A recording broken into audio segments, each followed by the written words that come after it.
Kiriga kia miiri ya andu kuhithukio ruii-ini rwa Yala kaunti-ini ya Siaya kironekana gitiguthiraga na ihenya thutha wa miiri ingi 7 kuhithukio ruii-ini ruru, 3 ikirutwo kuma ruii-ini gukwina ikihithukio hakuhi na rui. Kuringana na ndagitari murugamiriri wa thibitari wa Yala Bruno Karl, miiri ino ihithukitio kwa ihinda ria mieri 2 mihituku, 6 iri ya atumia na umwe uri wa mundurume. And it is true we are having 7 unclaimed bodies. 3 of these bodies were collected from River Yala based on the police report, and the remaining 4 are bodies collected from the community along the river. Out of the unclaimed bodies, 6 are males, while the remaining is a female.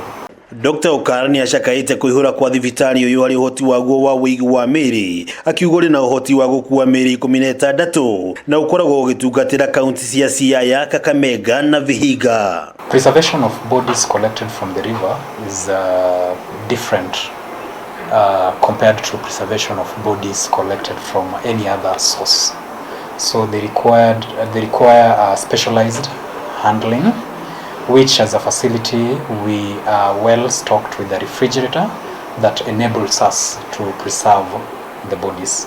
Kiambiriri-ini kia mwaka uyu riboti cia kuhithukio kwa miiri ruii-ini rwa Yala ciakoririe kihunja na njira nene thutha wa miiri 32 kuhithukio ruii-ini ruru, imwe wa miiri ikihithukio ri na micwangingo odumwe na nguraro ciara-ini.